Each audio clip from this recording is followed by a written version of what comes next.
bersama anda pada hari ini, akhukum Muhammad Alawi, di dalam segmen Seminit tentang Baginda Sallallahu Alaihi Wasallam. Para saudara dan saudari yang dirahmati Allah sekalian, tahukah anda bahawasanya Nabi Muhammad Sallallahu Alaihi Wasallam adalah orang yang merahmati semua makhluk Allah, termasuk juga musuhnya. Pernah satu ketika ada seorang lelaki yang ada seekor unta. Unta ni pula mengatakan sesuatu kepada Rasulullah sallallahu alaihi wasallam di dalam bahasanya sendiri. Beliau mengatakan kepada Rasulullah sallallahu alaihi wasallam bahawasanya tuannya ini tidak memberikan air ataupun makanan yang cukup buat dirinya, sehingga kan beliau ni merasakan lemah. Oleh kerana itu, Rasulullah sallallahu alaihi wasallam menasihati kepada tuannya itu untuk memberikan makanan dan minuman yang secukupnya kepada binatang tersebut. Di dalam ajaran baginda sallallahu alaihi wasallam, kita dapati kalau kita pergi peperangan pun, kita ni tidak boleh suka-suka potong ataupun tebang pokok-pokok yang berada di dalam kawasan tersebut.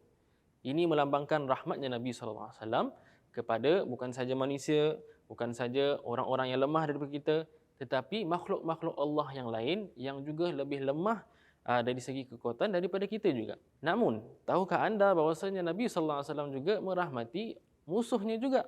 Pernah satu ketika yang di mana Nabi Muhammad sallallahu alaihi wasallam memenjarakan seorang musuhnya di dalam masjidnya.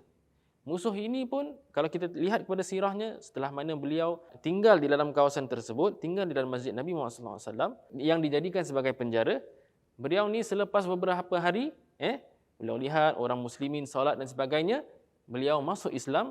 Apabila beliau telah melihat cara bagaimana orang muslimin melayani orang yang lemah, termasuk dirinya sendiri, iaitu seorang yang dipenjarakan, beliau mengatakan asyhadu an la ilaha illallah wa asyhadu anna Muhammadan Rasulullah sallallahu alaihi wasallam. Sebagai pengakhiran, marilah kita meneliti hadis yang sangat-sangat popular yang di mana Nabi sallallahu alaihi wasallam mengatakan ar-rahimuna yarhamuhumur rahmanu tabaraka wa taala irhamu man fil ardi yarhamukum man fis sama.